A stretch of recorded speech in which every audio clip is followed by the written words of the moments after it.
नमस्कार स्टूडेंट्स, आज के लेक्चर में हम बात करेंगे कि भाई हमारे पास कोई फंक्शन है तो उसका इन्वर्स लाप्लास ट्रांसफॉर्म हम कैसे कर सकते हैं।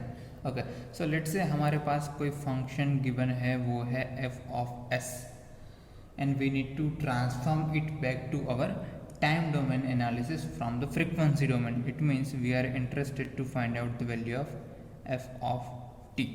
तो अब तक हमने जो लास्ट लेक्चर तक बात की थी वो थी लाप्लास ट्रांसफॉर्मेशन क्या है, उसकी प्रॉपर्टीज़ क्या है और उसके एग्जांपल्स को कैसे हम सॉल्व करते हैं। सो हमारे पास कोई टाइम डोमेन में सिस्टम है, उसको हमें फ्रीक्वेंसी डोमेन में कन्वर्ट करना है तो हम कैसे कर सकते हैं।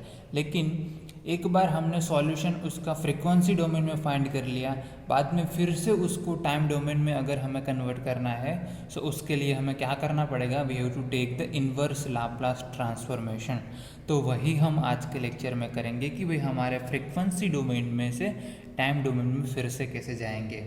Okay, so let's say the function is given by F of S and we need to transform it back to our time domain and obtain the corresponding the value of f of t. Okay, so if let us say suppose the general form of f of s, so f of s का general form कैसा रहेगा, so उसमें कोई let's say numerator रहेगा, कोई उसका denominator रहेगा, ऐसा कोई फॉर्म में होगा। ठीक है, so here nms is our numerator polynomial। Okay, और सेम में बात करूँ D of S is our denominator polynomial. Okay, अब हमें क्या करना है, अगर हमें पता है भाई हमें रूट्स की वैल्यू फाइंड करनी है कि भाई न्यूमरेटर्स के पॉलिनोमियल के अगर रूट्स की वैल्यू फाइंड करनी है या फिर डिनोमिनेटर के पॉलिनोमियल्स के रूट्स की वैल्यू फाइंड करनी है तो हम कैसे फाइंड करेंगे। और वो फाइंड करेंगे तो हमें क्या मिलेगा, हमारे पोल एंड ज़ीरोज़ की वैल्यू। पोल एंड ज़ीरो क्या है वो हमने कंट्रोल सिस्टम में पढ़ा था। ओके, सो वो वाले लेक्चर्स पे अपलोड किए हैं, पोल ज़ीरो ट्रांसफर फंक्शन वो सब चीज़ क्या है वो आप समझ सकते हैं। अगर मैं डिनोमिनेटर के रूट्स फाइंड करूँगा, अगर मैं डिनोमिनेटर के रूट्स फाइंड करूँगा तो वो मुझे मिलेंगे poles of our system, in that case poles of our function F of S. Same में न्यूमरेटर्स हैं उसके रूट्स फाइंड करूँगा तो वो मुझे मिलेंगे zeros of our F of S. ठीक है, एक चीज़ आपको यहाँ पर ध्यान रखनी है कि यहाँ पर एफ ऑफ एस है वो Laplace transform of function F of T है। ठीक है, वो नेसेसरी ज़रूरी नहीं है कि वो ट्रांसफ़र फंक्शन है। यहाँ पर मैं ट्रांसफ़र फंक्शन की बात नहीं कर रहा हूँ, यहाँ पर मैं बात कर रहा हूँ कि भाई F of S is the Laplace transformation of F of T. ठीक है, we are not talking about the transfer function. अब हमें इन्वर्स लाप्लास ट्रांसफॉर्मेशन फाइंड करना है, so we have to follow two step. ठीक है, कोई भी फंक्शन है हमारे पास एफ ऑफ एस, इसका जो लाप्लास ट्रांसफॉर्मेशन फाइंड करेंगे सो उसके लिए हमें दो स्टेप्स को फॉलो करना पड़ेगा। ओके, और उसके लिए जो मेथड हम यूज़ कर रहे हैं उस मेथड को क्या बोलेंगे, पार्शियल फ्रैक्शन एक्सपांशन। ओके, सो हम पार्शियल फ्रैक्शन का यूज़ करेंगे हमारा जो लाप्लास ट्रांसफॉर्मेशन है उसको सिंपलर वे में, सिंपल टर्म में कन्वर्ट करने के लिए। ठीक है, so to finding the inverse Laplace transformation of F of S involve two steps. First step is to we have to decompose our function F of S into simple terms। okay, with using what, with using partial fraction expansion। ठीक है, सो हम हमारे पास जो F of S की value है उसका partial fraction find करेंगे और उसको सिंपल टर्म में कन्वर्ट करेंगे। एक बार वो सिंपल टर्म में कन्वर्ट कर दिया हमने, बाद में हम उसका इनवर्स लाप्लास इजीली फाइंड कर सकते हैं।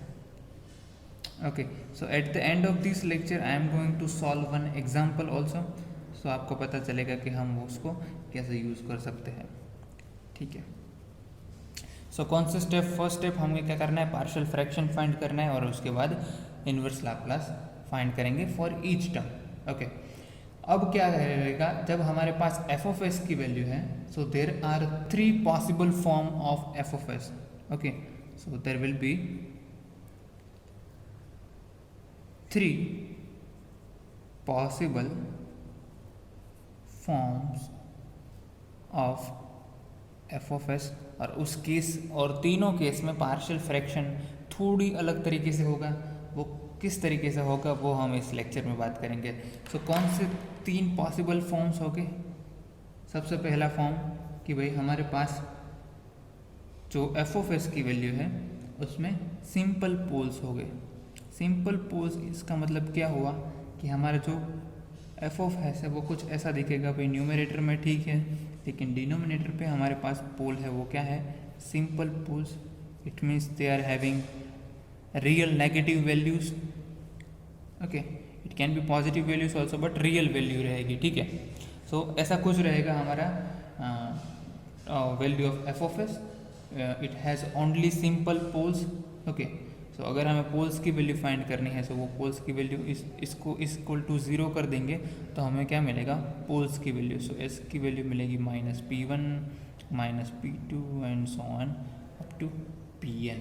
ठीक है, सो इसको हमें क्या करना पड़ेगा. सबसे पहला स्टेप क्या है, we have to decompose our F of S into simple terms by taking the partial fraction.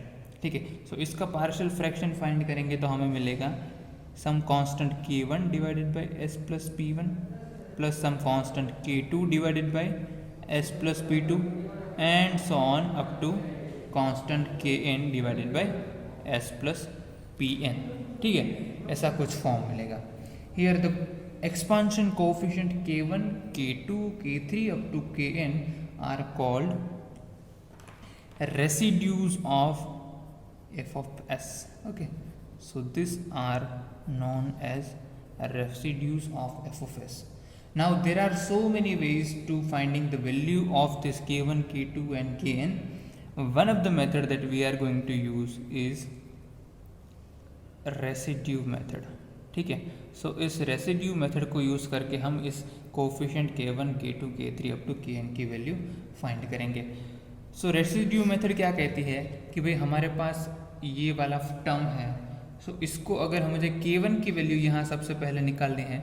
ठीक है, सो k1 की वैल्यू मुझे निकालनी है तो k1 के डिनोमिनेटर पे क्या है, s प्लस p1. सो इस पूरे इक्वेशन को मैं s प्लस p1 से मल्टीप्लाई कर दूंगा तो मुझे क्या मिलेगा, s प्लस p1. तो लेफ्ट हैंड साइड क्या रहेगा, multiply by f of s. Okay, so F of S multiply by S plus P one. अब इस वाले इक्वेशन को मैं एस प्लस पी वन से मल्टीप्लाई कर दूंगा तो ये यहाँ पर कैंसिल आउट हो जाएगा. तो यहाँ पर सिर्फ बचेगा K one plus S plus P one divided by S plus P two multiply by K two so on S plus P one divided by S plus P N multiply by K N. So कुछ ऐसी term हमें मिलेगी. ठीक है, अब हमें यहाँ पर क्या करना है, we have to put s is equal to minus P one in this equation and that will give us the value of k1. ठीक है, so s is equal to minus P one मैं इस equation में रख दूंगा. ठीक है, so s is equal to minus P one तो ये वाला इक्वेशन है, यहाँ पर minus P one plus P one तो ये 0 हो जाएगा. सो जितने भी सारे राइट हैंड साइड में टर्म है k2 का, k3 का, kn का, सो वो सारे टर्म्स क्या बन जाएंगे, 0. लेफ्ट हैंड साइड में क्या बचेगा, s plus P one multiply by F of S where we are taking the value of s is equal to minus P one is equal to K one. यहाँ पर है तो k1 तो बचेगा. सो यहाँ से हमें मिलेगी k1 की वैल्यू. ठीक है, अगर मुझे k2 की वैल्यू फाइंड करनी है तो क्या करूँगा मैं, यहाँ पर जो मैंने s प्लस पी वन से मल्टीप्लाई किया इसकी जगह पर s प्लस पी टू से मल्टीप्लाई करूँगा तो k2 वाला टर्म बचेगा और सारे टर्म होंगे वो क्या रहेंगे, 0. सो अगर यहाँ पर आएगा उस केस में s plus P two into F of S where s is equal to minus P two is equal to k2. ठीक है, सो k1 k2 k3 up to kn किसी भी वैल्यू चाहिए तो मैं सिंपल इसको जनरल फॉर्म में ऐसे लिख सकता हूँ कि भाई ki is equal to s plus P I f of s where the value of s is equal to minus P I. So इस फॉर्मूला का यूज़ करके मैं फाइंड कर सकता हूँ सारे रेसिड्यूज को वैल्यू, ठीक है। So this is all known as the residue method. Okay, so once we have the values of k1 or we can say ki, we can proceed to find the inverse Laplace. Okay, so अगर हमारे पास k1 की value मिल गई, k2 की मिल गई, kn की मिल गई, so उसका inverse Laplace करना है तो हम इजीली कर सकते हैं ना अब तो। so f of t that will be f of t, so k1 तो हमारा कांस्टेंट रहेगा तो वो कांस्टेंट, अब 1 divided by s plus p1, ठीक है। so we know that 1 divided by s plus p1, so इसका लाप्लास इन्वर्स क्या रहेगा, that will be e raised to minus p1t। हमें पता है भाई e raised to minus p1t है तो उसका लाप्लास ट्रांसफॉर्म क्या होगा, 1 divided by s plus p1, तो इसका लाप्लास इन्वर्स फाइंड करना होता है क्या होगा, e raised to minus p1t only, ठीक है। so यहाँ पर आएगा e raised to minus p1t plus k2 e raised to minus p2t plus on kn e raised to minus pnt, ठीक है। तो ऐसे हम फाइंड करेंगे हमारे पास जब सिंपल पोल्स हो गए, ठीक है। ये फर्स्ट हो गया जब पॉसिबल हमारे पास सिंपल पोल्स हो गए। सेकंड, जब हमारे पास रिपीटेड पोल्स हो गए। रिपीटेड पोल इसका मतलब क्या हुआ, कोई एक लोकेशन पे एक से ज़्यादा पोल हो गए, उस केस में हम कैसे फाइंड करेंगे। सो लेट्स से हमारा कुछ ट्रांसफर फंक्शन ऐसा है K N divided by S plus P raise to N plus K N minus one divided by S plus P raise to N minus one and so on, okay. And then sum k2 divided by s plus p raised to 2 plus k1 divided by s plus p raised to 1। So आप देखेंगे s plus p same location पे बहुत सारे हमारे जो poles है वो है, okay. So we have repeated poles at s is equal to minus p, okay. n number of poles are there at s is equal to minus p location. So यहाँ पर आप पोल की वैल्यू फाइंड करेंगे तो क्या मिलेगा, s is equal to minus p, ठीक है। सो सेम जो पिछले तरीके से हम कर रहे थे कि भाई हमें किसी भी लोकेशन पे कांस्टेंट की वैल्यू फाइंड करना, अगर के एन की वैल्यू फाइंड करनी है तो सेम फॉर्मूला का यूज़ करके हम के एन की वैल्यू फाइंड करेंगे। तो यहाँ पर के एन की वैल्यू क्या मिलेगी, so S plus P raise to N, इसकी मैं बात कर रहा हूँ F of S where S is equal to minus P. So same तरीके से आप फाइंड करेंगे के एन की वैल्यू। लेकिन अगर मुझे के एन माइनस वन की वैल्यू फाइंड करनी है, सो इसको के एन माइनस वन से यहाँ पर मल्टीप्लाई करूँगा तो मुझे के एन माइनस वन की वैल्यू नहीं मिलेगी, ठीक है, क्योंकि we are having repeated poles at the same location, okay. So to determine the value of K N minus one we multiply each term in previous equation by the same S plus P raise to N and then we have to differentiate to get rid of the value of K N, ठीक है। So then after we evaluate the value of S is equal to minus P to get rid of the coefficient of K N minus one, okay. So let me just write out the equation for K N minus one. हम कैसे करेंगे, we have to differentiate the value of K N, okay. So that will be S plus P raise to N F of S where S is equal to minus B. Now if you don't understand don't worry, जब हम इसके example solve करेंगे आपको perfectly समझ में आ जाएगा। अभी मैं जनरल बात कर रहा हूँ तो आपको थोड़ी सी समझ में डिफ़िकल्टी हो सकती है, लेकिन जब भी हमारे पास कोई, यहाँ पर तो मैं एन नंबर ऑफ सिस्टम की बात कर रहा हूँ, ठीक है। जब एग्जाम्पल सॉल्व करेंगे 2, 3 या फिर 4th ऑर्डर की सिस्टम आ सकती है, उससे ज़्यादा ऑर्डर की सिस्टम नहीं आएगी, तो उस केस में तो हम इजीली फाइंड कर सकते हैं पार्शियल फ्रैक्शन। और एक बार पार्शियल फ्रैक्शन हो गया तो इन्वर्स लाप्लास फाइंड करने में कोई दिक्कत नहीं होगी, ठीक है। अब बात करते हैं तीसरे टाइप के केस, जब हमारे पास कॉम्प्लेक्स पोल हो गए। अब ये वाला केस आपको ध्यान से देखना होगा। कॉम्प्लेक्स पोल का मतलब क्या हुआ कि जो हमारे पास पोल्स की वैल्यू है वो वैल्यू हमें कहाँ पर मिल रही है, इमेजिनरी एक्सिस पे भी मिल रही है। It has some real part, it has some imaginary parts, okay. So a pair of complex pole is simple if it is not repeated, ठीक है। सो इसकी जैसे रिपीट होता तो उस वाले केस में थोड़ा सा डिफिकल्ट हो सकता है, लेकिन वो रिपीट नहीं हो रहा है, उस केस में हम इजीली फाइंड कर सकते हैं, ठीक है। So one of the easier approach is by finding the complete square method. Okay, so complex pole हमारे पास जब भी है तो उसके सॉल्यूशन के लिए हम यूज़ करेंगे by completing the square. Okay, एक एग्जांपल लेंगे इसका तो आपको पता चलेगा। Okay, so the idea is to express इस complex pole pair by a complete square such as s plus alpha whole square plus beta square, and then we can find the inverse Laplace of this. Okay, now let us take let's say हमारे पास कोई numerator है, let me just use another page। हमारे पास कोई function f of s है, ठीक है। उसकी हमें फाइंड करना है कि भाई हमारे पास जब भी कॉम्प्लेक्स पोल है उस केस में हम कैसे फाइंड करेंगे, ठीक है। सो हमारे पास इट्स ऐसा कोई कॉम्प्लेक्स प्लेन है s प्लस b, ठीक है। इसका पार्शियल फ्रैक्शन फाइंड करते हैं तो ऐसी कुछ वैल्यू हमें फाइंड करनी है, ठीक है। जब भी हमारे पास कोई कॉम्प्लेक्स है इक्वेशन, ओके, कॉम्प्लेक्स पोल मिल रहा है, उस केस में हमारा जो कोफिशिएंट होगा वो क्या रहेगा, a1s प्लस a2, ओके, और you can say b1s plus b2, okay, you can get k1s plus k2, कोई भी कांस्टेंट है उसको कंसिडर कर सकते हो। अब हमें क्या करना है, जो डिनोमिनेटर पे पोल है उसको हमें we have to solve as a complete square, इसको कंप्लीट स्क्वायर में लिखना है। अब यहाँ पर देखेंगे ये कंप्लीट स्क्वायर नहीं है, ओके, सो इसको अगर हमें कंप्लीट स्क्वायर में कन्वर्ट करना है, so we can do something like this, s square plus as plus b can be written as s square plus 2 alpha s plus alpha square plus beta square. यहाँ पर को alpha और beta की कोई value रहेगी, सो इस case में इसको हम कंप्लीट स्क्वायर में लिख सकते हैं, that s plus alpha whole square plus beta square. Okay, so our this equation can be written also in this case. Okay, यहाँ पर यह दिखेगा कि ये it is in a complete square by letting s square s plus b is equal to s plus alpha square plus beta square. Same way we can also represent s plus a2 as a1 multiply by s plus alpha plus b1 multiply by beta.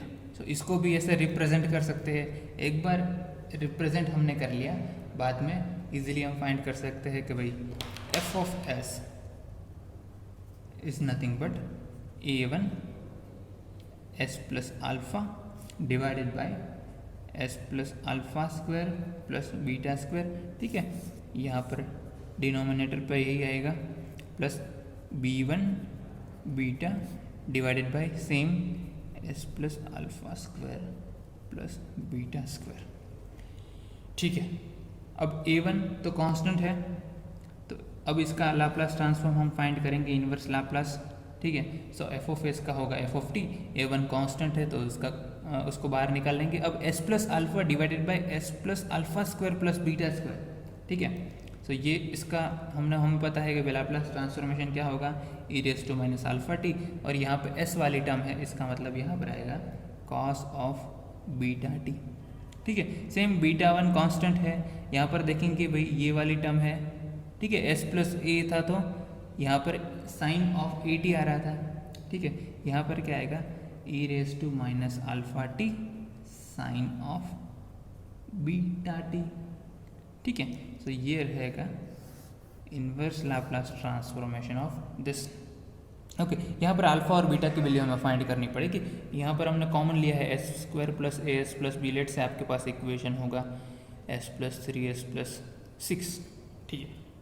अब ये इसको complete square में हमें सबसे पहले तो find करना पड़ेगा। So s plus S square plus 3s, okay. So इसको अगर हमें कंप्लीट स्क्वायर करना हो तो हम कैसे करेंगे, okay, we can do this. So अब इसका कंप्लीट स्क्वायर हम कर सकते हैं कि नहीं कर सकते, ऑब्वियसली कर सकते हैं। S square plus your 2s plus s plus 2 plus 4, okay. So इसको हम सॉल्व करके इसका कंप्लीट स्क्वायर फाइंड कर सकते हैं, okay. So that will be s plus some value whole square plus 2 square, okay, तो ऐसे हम फाइंड करेंगे एंड हमारे पास अगर कॉम्प्लेक्स है तो। Okay, so general approach that can be always used in finding the expansion of coefficient is a method of algebra. Okay, so method of algebra है वो भी हम डिस्कस करेंगे। लेट्स से एक एग्जांपल सॉल्व करते हैं तो आपको ये जो फंडामेंटल है वो क्लियर हो जाए, क्योंकि अभी हम सिर्फ जनरल वे में बात कर रहे हैं। एग्जांपल आप समझेंगे तो आपको सारा जो डाउट है वो क्लियर हो जाएगा। लेट्स से हमारे पास कोई फंक्शन एफ ऑफ एस है, S square plus 12 plus S divided by S plus 2 S plus 3। okay, so we first need to determine the partial fractions. So since there are 3 number of poles, so we can say this also can be written as a divided by s plus b divided by s plus 2 plus c divided by s plus 3। ठीक है, तो हम इसको इस तरह लिख सकते हैं। अब हमें इस कोएफिशिएंट a, b और c की वैल्यू फाइंड करनी है। ये किस तरह का केस हुआ, तो ये हो गया हमारा सिंपल पोल वाला केस कि यहाँ पर पोल्स की वैल्यू है, कोई रिपीटेड पोल्स है नहीं, कोई रिपीटेड पोल नहीं है। ये है s is equal to 0, s is equal to -2, s is equal to -3। Repeated pole नहीं है। कोई कॉम्प्लेक्स पोल है नहीं, कॉम्प्लेक्स पोल भी नहीं है। ठीक है, सो उस केस में हमें यही मेथड यूज़ करना है। ठीक है, अब k1 k2 kn यहाँ पर तो सिर्फ a b c की वैल्यू फाइंड करनी है। सो a b c फाइंड करने के लिए जस्ट अ मिनट, कौन सी फॉर्मूला हमको यूज़ करनी थी। अभी फॉर्मूला आपको दिखाने के लिए मैं बता रहा हूँ, वरना फॉर्मूला हम डायरेक्टली यूज़ कर सकते हैं। ठीक है, तो सबसे पहले a की वैल्यू निकालनी हो तो a की वैल्यू के लिए क्या करेंगे, we have to write s into F S at s is equal to 0, क्योंकि a के डिनोमिनेटर पे क्या है s। सो हम क्या करेंगे, इस पूरे इक्वेशन को s से मल्टीप्लाई करेंगे तो क्या आएगा, s into F of s। ठीक है, और ये एस एस कैंसिल हो जाएगा। अब यहाँ पर ऐसा आ जाएगा, यहाँ पर ऐसा आ जाएगा। एस की 0 वैल्यू रखेंगे तो ये वाला टर्म 0 हो जाएगा, ये वाला टर्म 0 हो जाएगा। ठीक है, are you getting my point. ठीक है, तो अब यूज़ करेंगे एस, एफ ऑफ एस की क्या वैल्यू है। Okay, so F of S की वैल्यू हमारे पास है यहाँ पर S square plus 12 divided by S, S plus 2 S plus 3। ठीक है, यहाँ पर एस एस कैंसिल हो जाएगा और यहाँ पर एस की वैल्यू हमें रखनी है 0। सो 0 plus 12 divided by 0 plus 2 multiply by 0 plus 3। So that will B 12 divided by 2 multiply by 3। Okay, तो इसका आंसर आएगा हमें 2। तो ए की वैल्यू हमें 2 मिल गई। सेम बी की वैल्यू कैलकुलेट करेंगे तो यहाँ पर एस की जगह पर आएगा S plus 2 F of S for s is equal to -2। ठीक है, ये -2 कहाँ से आया, यहाँ से ही आया। तो यहाँ पर ऐसे भी आप फाइंड कर सकते हैं। तो उस केस में बचेगा s square plus 12 s plus 3।